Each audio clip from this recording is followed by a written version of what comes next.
The Philippine Nurses Association of Nevada now brings you Filipinars, news and features about the Filipino-American nursing community and beyond. And now, here's your host, Doris Bauer. Well, hello there, Filipinars listeners and followers. Thank you for joining us today. Filipinars continues to create awareness of the different healthcare issues that we experience.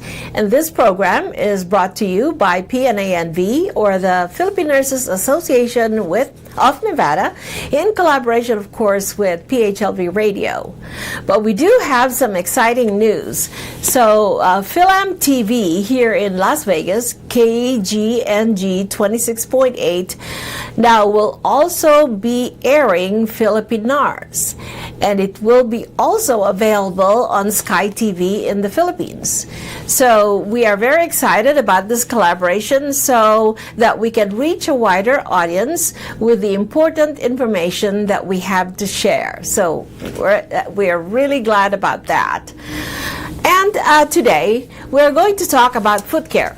Okay, so there are many of us who do not think much about our feet until we actually notice pain or discomfort. And feet are essential to our physical health and the quality of life, and so they deserve constant attention. So we have invited some special guests from the Hendershot Foot and Ankle Clinic. Okay, Dr. Blair Hendershot and Ms. Citadel Jones. Thank you. Welcome to our program. Thank you. Thank you. Very good. So let's see, Dr. Hendershot.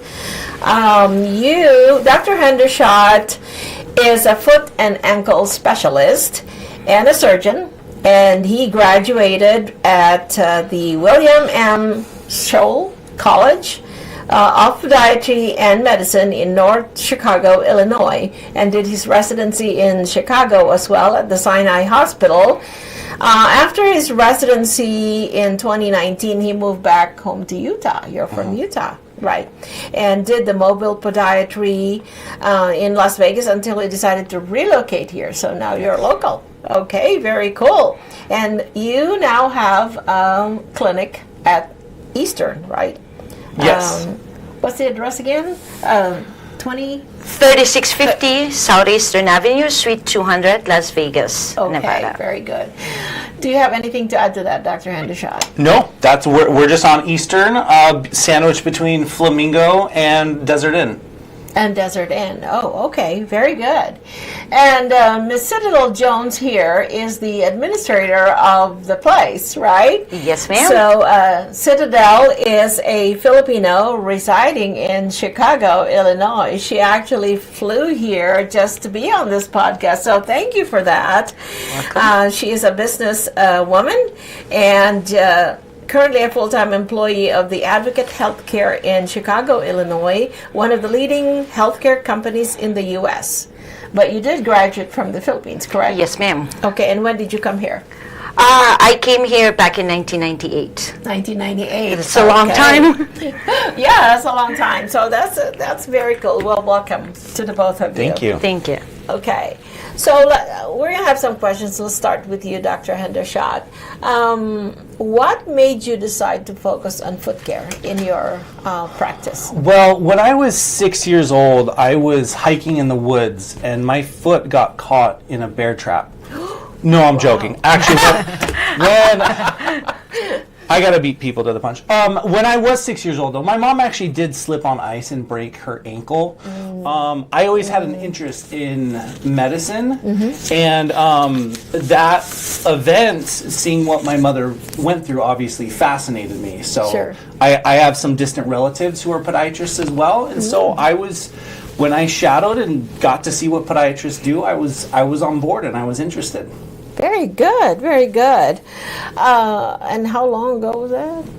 How many years have you been practicing again? Oh, so I've, to be a podiatrist, you have to get a bachelor's degree, and then it's 4 years of podiatry school, and then 3 years of a surgical residency. Wow. So I graduated from my residency in Chicago in 2019, and then I've been practicing here in Vegas.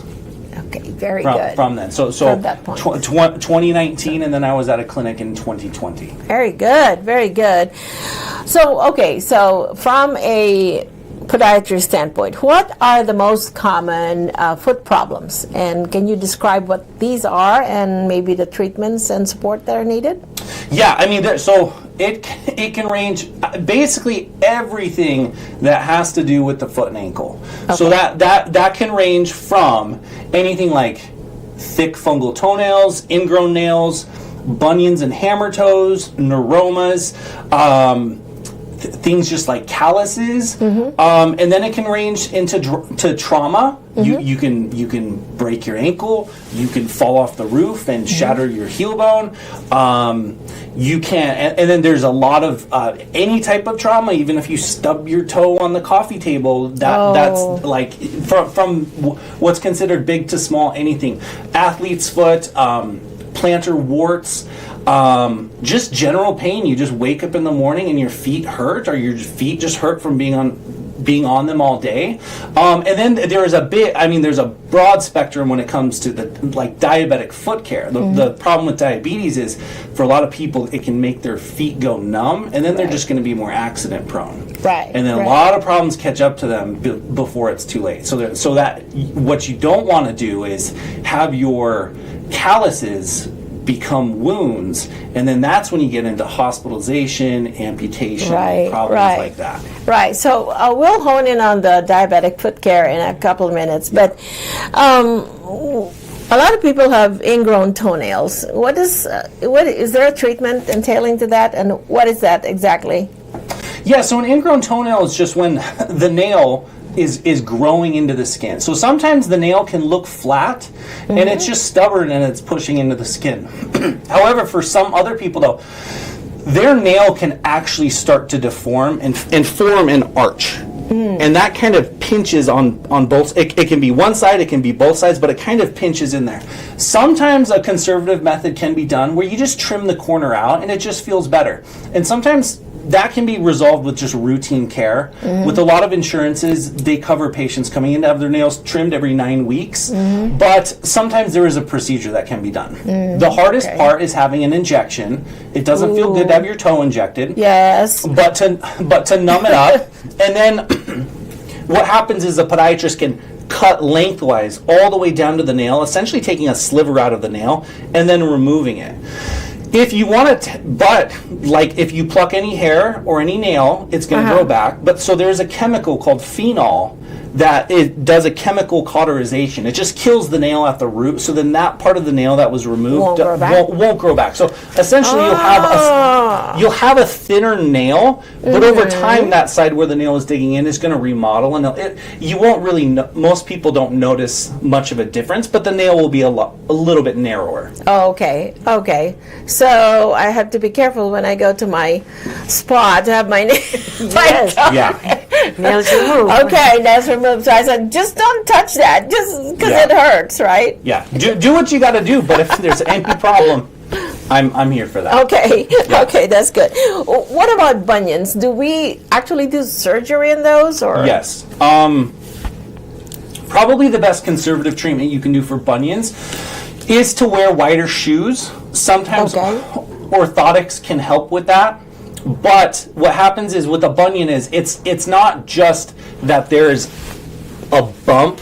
The bone where people notice the bump is the bone, the metatarsal. Like on your hand, it's called the metacarpal. On the foot, it's called the metatarsal. On the hand, it swings out. We have opposable thumbs. But on the foot, it's not normal to, when this bumps out, it forms a bunion. What most people need to know, if they are going to have bunion surgery or any type of surgery, whether you break your ankle, have a bunion or hammer toe surgery, you just need to know that for the bone to heal, it's going to take about 6 to 8 weeks of healing, and you have to keep your weight off of that foot for most of that time. So it sounds like a simple fix, but what actually is done, there's an incision made, the bone is usually cut in half and shifted over, and then fixated with a screw and plate so it keeps it in place. But during that recovery period, you should keep pressure off of it so it can actually heal properly. And this is for, like, it starts happening for older people, or any You'd be age? surprised. It can happen at any age. Okay. There are people in their early 20s who even get bunions. Wow, that's when they can't wear those high heels anymore. Yes. The thin Yes. ones. Okay. What about fungus? What's the treatment for that? Well, for fungus, for something like athlete's foot, you know, I'm not implying that people who get athlete's foot have improper hygiene, but you know, some people might, excuse me, some people might be more prone to getting it. Yes. Because maybe their feet just perspire a little more. Okay, so it's very easy to get athlete's foot that way. But you know, with something like athlete's foot, you are going to make sure you're bathing properly every day, and then there are creams and prescription creams where you know, most people would probably want to apply that for about 3 to 4 weeks for it to clear up. Okay, toenail fungus is a lot more difficult because toenail fungus isn't just going to clear up overnight. Right. I know that's kind of what we wish. We want to put a topical on there, Right. and then 3 weeks later it looks great. But you have to remember that nail and hair are not living tissue. So, for example, if you burn your hair, you're not putting medicine on that. You're just cut, or bubble gum in your hair, whatever. You just cut that out, let the new hair grow. Yeah. It's the same thing with the nail. So whatever treatment you do, just know that it's going to take a long time to see results, because the nail that's present isn't going to change. You're just going to wait for that to grow out. But the base of the nail, you're waiting for that to grow in. Yes, and it discolors the nail, right? Yes. With fungal toenails, it can be kind of yellowish, brownish, thickened, almost look like cheese or tree bark or something like that, you know. So it looks like that. So whatever the case, it can take a long time, over a year for the completion of the course. So you can use topicals, which you would apply every day, but you would want to do that every year. Every day for likely over a year. Or there is an oral medication. There's an oral medication that can be taken for 3 months, and then it stays in your system and still works. However, for some people it can be harsh on the liver. So in those cases, I mean, we want to make it safe for the patient. So we can always order blood labs to check how the liver is, and then we can make a decision if we want to go forward with the pills. Yeah, and like you said, you know, with athlete's foot, you can get it when you're in the gym too, right? Yeah, exposure to some other people. Yeah, so it's recommended if you're in situations like that to bring sandals, flip-flops to the gym. To the gym. Don't let your bare feet touch the ground. Exactly. Very good. Very good. What about calluses? What's treatment for that? So for calluses, what we do in clinic is we do a debridement or a trimming of the callus with a surgical blade, a scalpel. Don't be alarmed though. It's just to trim off that superficial layer, and then we smooth it down. What patients can do for themselves is they can use something to file it down, like a nail file or a pumice stone. And there are creams that can help soften the skin. A complication with that, though, is some people over time they lack the mobility or flexibility to reach down there. Yeah. And also, if patients are diabetics and have neuropathy, that's when the nerves aren't functioning well. They lose sensation. Or non-diabetic neuropathy, that's especially when you would want to see a podiatrist for that, because that can be trimmed up often. Most insurances will cover every every month. With a lot of insurances, patients can come in for that. And then with a lot of patients for the fungal toenails, I mean, most insurances will cover that every 9 weeks. So it's very common for patients to come in, have their nails and calluses trimmed.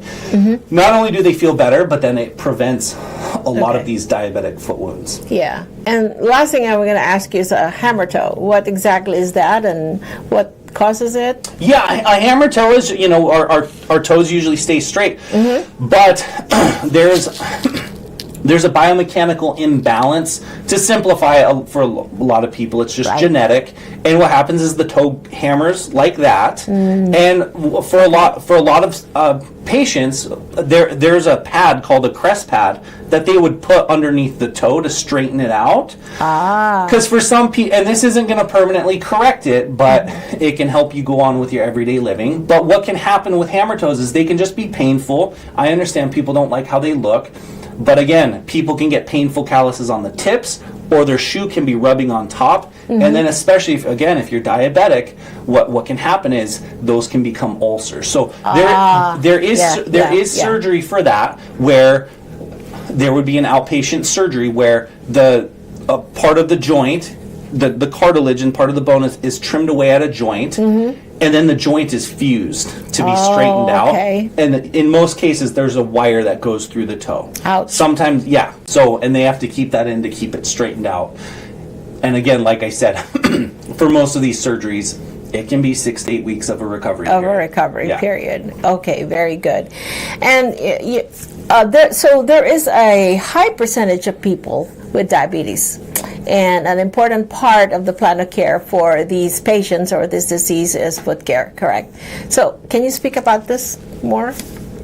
Well, in regards to the diabetes and how should they take care of? For the diabetes. So people can be diagnosed with diabetes. They might not ever have any symptoms. They just take blood labs and the doctor tells them they have diabetes. Some people, on the other hand, though, some people can get symptoms of diabetes ranging from frequent urination, they're just having to go to the bathroom often, or it can even start, again, with that foot neuropathy. Some patients, they just complain about numbness and tingling in their feet. Then they get blood work done, and then they're told they have diabetes, and that it's been doing that. So whether you have those symptoms or not, it's going to be recommended from your primary care doctor once you get diagnosed with diabetes to see the podiatrist. The podiatrist, right. And hey, I hope no one has, excuse me, I hope nobody has any of these symptoms or problems, but it's still wise for you to, if you're diagnosed with it, to go see the podiatrist, because then we can do the preventative measures to prevent any problems. So it's recommended to come in annually,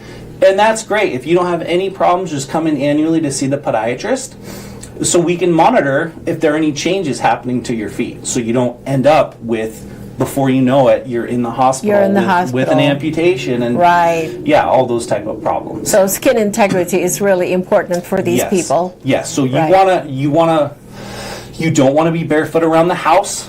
I've had patients who have stepped on ranging from something like a piece of glass to an earring in the bedroom. A lot of patients, they take off their socks and they just see blood and they have no reason why. And lo and behold, they have a foot infection and they see the podiatrist and things happen like that. So you always want to look at your feet if you can. If you can just check frequently the bottom of your feet to make sure there are no callus patterns or any wounds or anything like that.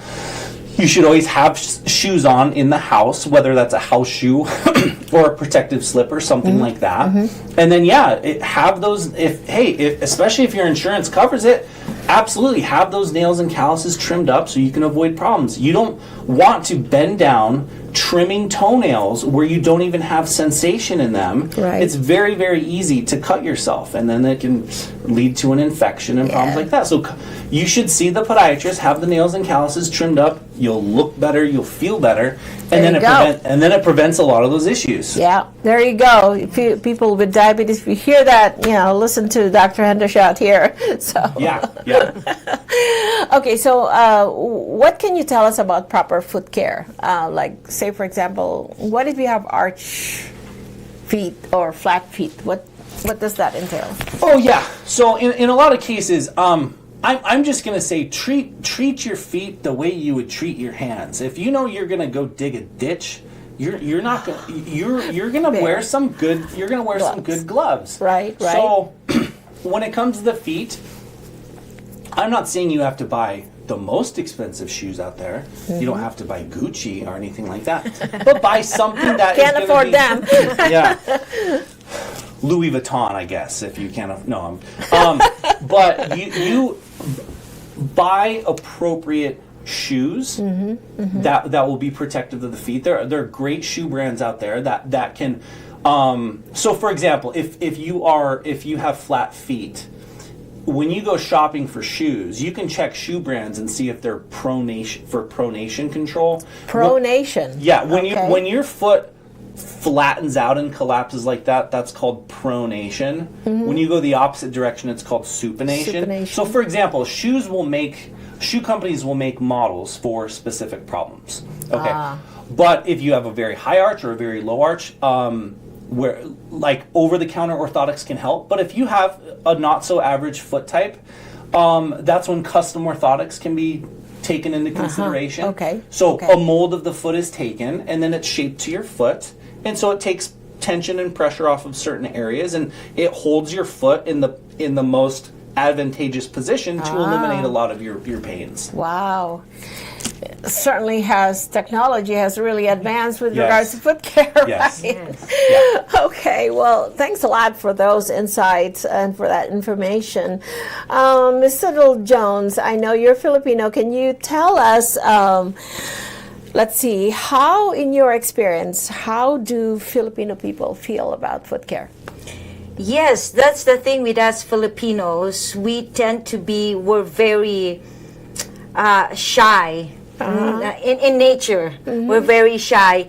We are so self-conscious about our feet. And we tend to be very shy, self-conscious, and there's apprehension of going to the foot doctor, especially when we have problems with our ingrown toenails, calluses, or any feet problem. Right, because we were already conscious. We're thinking, oh my gosh, the doctor's going to say that I have deformities on my feet. I have this. Oh, are my nails look okay? Why is it brown? We're already thinking of what the doctor's going to say. No, the doctor is there to help you fix whatever foot problem you have with your nails, ankle, anything about your feet. We shouldn't be self-conscious about a lot of things. I understand that us being Asian, not just being a Filipino, Yes. our solution to an ingrown toenails is going to the foot spa. Correct. To the salon. It's like, my toenails hurting. It's like my ingrown. So we would go there. I don't have a problem with that. I go to a foot spa and they take care of it. But if we know that we have a problem that is not going away without ingrown, let's go see a foot doctor. See a podiatrist, and right. also, if we have diabetes, stay away from foot spas because we want to be able to take care of our feet and stay away from any risks of infections. Infection, yeah, Yes. which is the most important. Now, you had said earlier that a lot of these services that podiatrists provide can be covered by insurances, right? So what are those, what do they cover exactly, and what insurances cover these types of problems? Yes. The good news about the insurance coverages right now, we us at Hendershot Foot and Ankle Clinic, we take all major insurances, commercial, Medicare, all Medicare supplements, and Medicaid, all of Medicaid MCOs.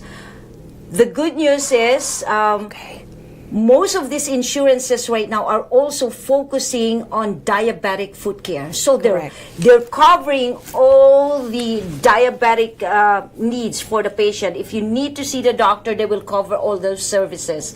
And most of the foot care, like Dr. Hendershot mentioned earlier, calluses, insurances covers for it. Toenails, ingrown toenails, insurances covers for it. Whether you have Medicaid, commercial insurances, all of major commercial insurances. Let's say we're seeing, when I say major commercial insurances, these are Blue Cross Blue Shield, Aetna, Humana, Cigna, and all the other UMR, UHC, Optum. These are commercial insurances that also covers Medicare Advantages, and they also now have Medicaid coverages under them. So straight Medicaid, all of Medicaid MCOs, straight Medicare, all of Medicare Advantages, and their supplements, we take it. That is good to know because this is news for me for Medicaid. Okay, so Medicare, I know they take care of that. I do have a lot of patients, in the home that have diabetes, foot problems, and things like that. And so it's good to know that now Medicaid covers it. Oh yes, Tita Doris. When I was reading in 2024 about the article on Nevada Medicaid, they even put out in a newsletter that they are concentrating on giving the best possible care for diabetic patients and Yes. encouraging patients to have a foot care, annual foot care checkups. They cover it because they Wow. wanted to make sure prevention is better Is than better cure. than cure, Even correct. for insurances, if they know that if we can prevent a lot of foot problems, feet problems with all our insured patients, let's do it that way instead of curing it and them having to go back and see Dr. Hendershot all the time, which we don't mind. We'll take care of you, every problem you may have with your foot and ankle. But this is the good news with our insurances, whether you have Medicaid, Medicare, or commercial insurances, it's covered. It's Please covered. come, It's see covered. us, Very call us, good. call Very- us, all of Medicaid. And I'd like to add one more thing. So the services that we can do, and it's going to vary from insurance to insurance, but for example, if you have foot pain, your Achilles tendon hurts, you have plantar fasciitis, something like that, we have a we have a digital X-ray machine there, so you can have X-rays taken. We have an ultrasound machine, so we can look examine your soft tissue under ultrasound. We have ultrasound therapy as well for your pain. We have a muscle stimulation unit as well that can help for pain like that. Right. We do Okay. cast for custom orthotics in clinic. If your insurance doesn't cover that, we have over-the-counter orthotics options available. Okay. Like I mentioned, with when it comes to the nails, a lot of insurances will trim the nails every 9 months. We like to take a sample. 9 weeks. We like to take a sample of the nail to send it out to the lab to confirm that it's actually fungus. So people can have the nails and calluses trimmed very often. Every year with the annual diabetic foot exam, we do like to do a circulation test. Or it's called an ankle brachial index and arterial Doppler, which is covered by most insurances, to check your circulation. And then we cast for diabetic shoes. Most insurances will cover, Even or Medicaid. let me just say, a lot of insurances will cover for diabetic shoes ranging from different models, but we have a catalog that New Balance, Brooks running shoes, just no one will even tell that you're wearing diabetic shoes. That can be covered every year. And if patients do have neuropathy, and like pain from their neuropathy, we have something called a microbus unit where patients have 45 minutes of therapy, and it can help the nerves kind of communicate with each other, which is a very non-invasive treatment for neuropathy. Right. Other things, we can do injections, we can do surgery, a whole lots of different things that can be done in the clinic. Right. Well, that's very good. So their clinic is called Hendershot Foot and Ankle Clinic, and it is located at 3650 South Eastern Avenue, Suite 200, right? Yes. And that's in Las Vegas, 89169. Okay, so there you go. I think we can flash that on screen. And so can you tell me what are your suggestions to allay the fears of people for foot care? Do you have any suggestions? Yes, for me, like as Filipinos, I'm talking to my fellow Filipinos. Let us not be self-conscious with our foot and ankle problems. Let us not be apprehensive in going to the foot doctor. Our fear of being judged by the way our feet looks like. We shouldn't be embarrassed of any sort. Let us go to our foot doctor and have him examine what is wrong with our feet, and we need to have an annual foot care routine checkup just to make sure that everything is healthy with our feet. Just like what Dr. Hendershot said, as we take care of any parts of our body, our feet is very important. It is very, very important, especially right now in the Asian community, especially with Filipinos, the growing numbers of diabetic patients. Correct.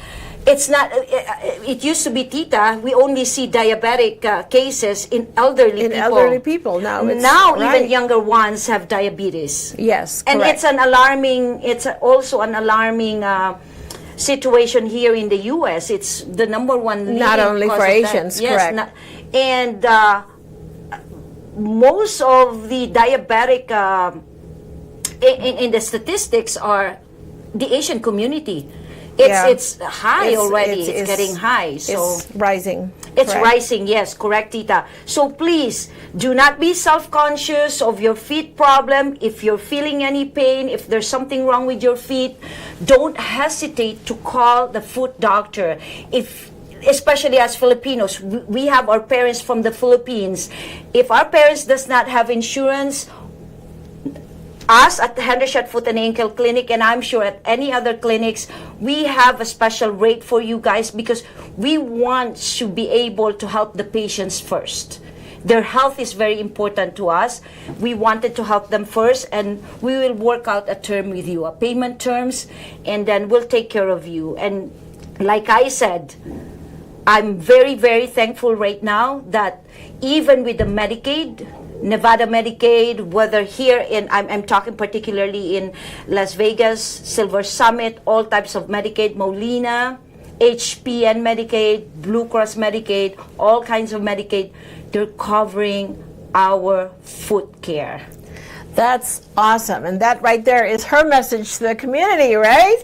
Yes, Tita, Right. come see us. Yeah. Come see us. And Dr. Hendershot, what is your message to the community? Yes, my message is, believe me, do not be self-conscious. I have seen much, much worse feet than yours. You have, I see the worst of it, so there's nothing to be self-conscious about. I will not have a response. It's boring. I see a lot of feet every day, so do not think that your feet are the worst looking feet that I've seen all week, because they won't be. And the saying goes, an ounce of prevention is worth a pound of cure. So Yes. take care of your feet. Come in for the preventative care. And one other thing, treat yourself. Your feet are your money makers for a lot of people out there. For sure. I am not trying to be a fashion snob, but sometimes it's worth it to save up and spend an extra $40 on a pair of $120 shoes compared to a pair of $80 shoes. Your feet will thank you. Very good. Wow, that's good. Well, anyway, I do appreciate you coming. Thank you very much for Dr. Hendershot, Dr. Blair Hendershot, and Ms. Citadel Jones for coming to our program today, and especially you because you came from Chicago. I appreciate that. Thank you for giving us the information on foot care, and it is definitely something that is very important. So thanks again. Okay. And to our listeners and followers, we leave you with this. Caring for your feet is an essential part of maintaining overall health and mobility. You can't do anything without your feet, right? It takes you everywhere. So feet are complex structures that support your entire body, making them crucial for daily activities. So by prioritizing your foot care, you can avoid discomfort and protect your long-term mobility and health. This is why foot care matters. So let us all take a step for a better foot health. Thank you very much for joining us today. Be safe and be well. Until the next time, this is Doris Bauer, your Filipinars host, signing off for now.